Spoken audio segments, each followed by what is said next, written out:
Merci de suivre l'information sur Santé 24 TV. Voici le sommaire de ce bulletin. La recrudescence de la Covid-19 en Afrique bat les records de la deuxième vague alors que le déploiement des vaccins s'accélère, note l'OMS, l'Organisation mondiale de la santé, dans un communiqué publié récemment. On en parle dans cette édition. À Bouna, 140 femmes vulnérables se forment à la confection de gel hydroalcoolique. On en parle dans ce journal. Bonjour à tous.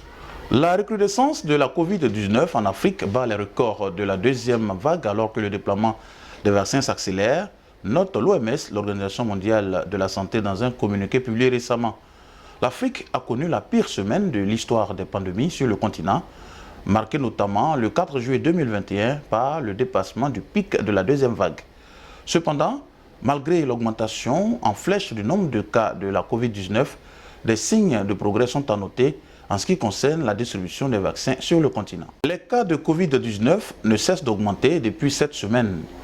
Plus précisément, depuis le 3 mai, date du début de la troisième vague de la pandémie.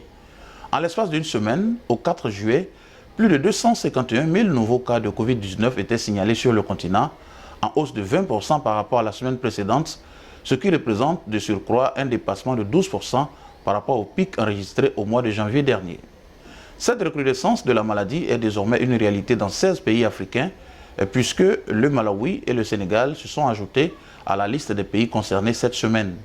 Le variant Delta a été détecté dans 10 de ces pays, rapporte l'OMS.